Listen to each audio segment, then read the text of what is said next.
Good afternoon, you guys. Biker Dave here, Horsepower House, working on a Troy-Bilt riding mower. I believe it's about a 2003, 2004.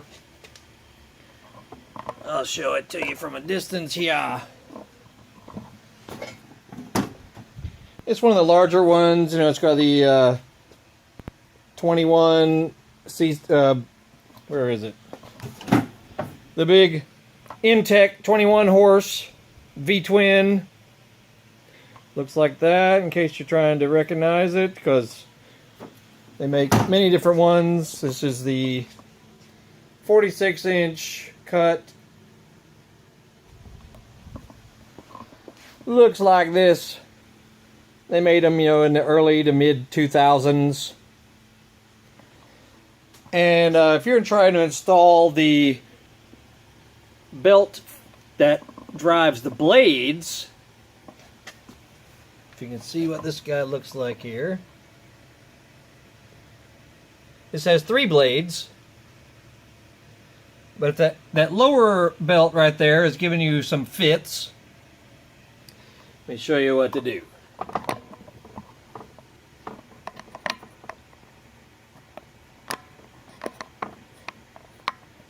Alrighty. And flashlight.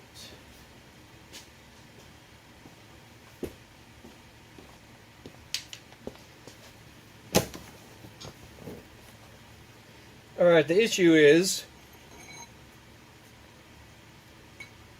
you know, once you feed it here, make sure we know how to feed the belt properly. So hold on again.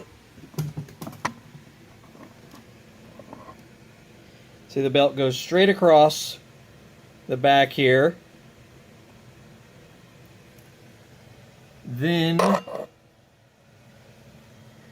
it goes straight to that pulley right there, straight around to it, and then S curves around this middle pulley here, idler pulley.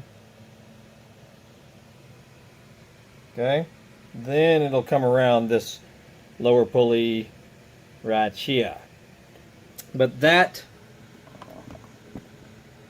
this pulley right here is on a hinge with a big spring. And that big spring hooks to this post right here. Alright? And when it is connected, it's virtually impossible to get the belt around this pulley here. Too much tension on it. So what I do, I use a pair of vice grips, grab a hold to the edge of the spring, you know, the hook part of the spring right there. It'll be hooked around here, around the back of it here. You know, grab a hold of it. Make sure you be careful, because if your hand slip or the tool slips, you know, you'll hurt yourself. So, but vice grips are good, because especially a good sturdy, big set of vice grips, it can hold onto the spring. You pull back on it, then you can get it off the post. That'll release the tension off of this guy right here. Okay? And it may be, you may need to clean out from underneath it. So you may need to rinse out underneath there. You know, underneath this guy, they may have some stick, twig, rock, something that's wedged underneath it that's preventing that from pivoting. Okay, so if that can't move like that, you'll have problems. Okay, so basically this thing right here needs to be able to move. Alright, so once you get that sorted out, you can then, and notice how the belt's running, coming straight down the left from that far side pulley, around S in here, then it'll come around outside here, which is this black belt right here, basically. Okay, so this belt right here is what will come around here, and then it heads straight down towards the back. You know, this is from the back of the mower, or the rear facing. You know, we're in the back side of it. All right, so I want to make sure you do that, because it's kind of hard to follow. All right, hold on.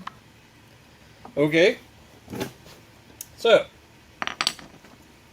While the tension is off of your spring and your little hinge action here is loose or released, now you can manually run your belt across. Alright? And then with your vice grips nice and tight, you may want to wear some gloves also, you know, some good sturdy gloves, because you know how vice grips can be, they can slip right off.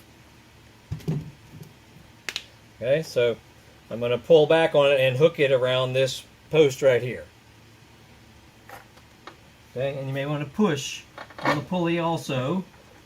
You know, it's got to have tension on it. And just go quickly. And set her free. There you go. Okay, now we got tension everywhere.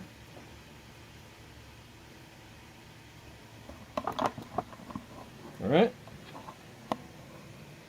That's the trick, is releasing the tension off of this spring so that that can release right there. Alright, now see how it's finished. Belt goes all the way across, around the back, around this guy, S over towards the center, then around here. And that's that. I've got other videos on this tractor. Like I said, this is, I believe it's a 2003 or 2004 that I did a restoration project on, you know, a while back, and have done all kinds of work to it and updates and fiddling and whatnot. And so the model, that guy right there, 14. See, if you're looking for your model, it's usually under the seat. Model number and serial number. That's how you can find parts for these things also. If you have these two numbers, you know, model number, serial number, you can find parts all over eBay, Amazon, various parts websites and things. Makes it easier for you. But yeah, I've done quite a few little projects and things for this guy. It's working good, runs good. So if you have one of these or one similar, check out the other videos. And so if you want to make sure yours is this kind, take a look at how it's set up here. It's got the hour meter on the left, choke, park and brake, cruise control, key, throttle. Because I know some of these look similar to others, but they're not exactly like the others. There's your deck raise and lower. I installed a little trailer hitch on the back so I can pull a little garden trailer behind it.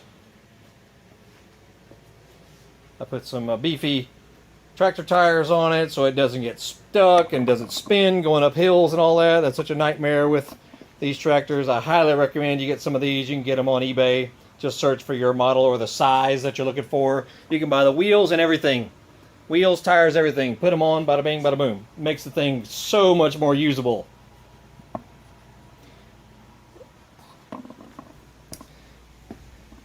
And that's that. Yeah, I did a paint job and stuff to this thing, a couple of years ago. Good runner.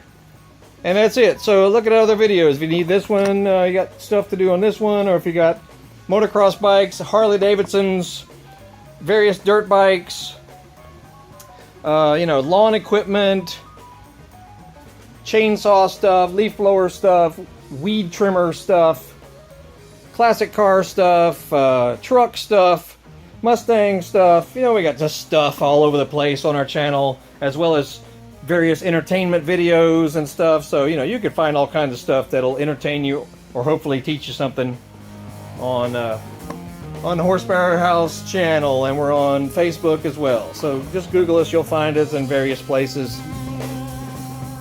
And once again, Biker Dave, Horsepower House, Mayretta, Georgia, near Atlanta. That's it for today, y'all. Have a good one. See ya.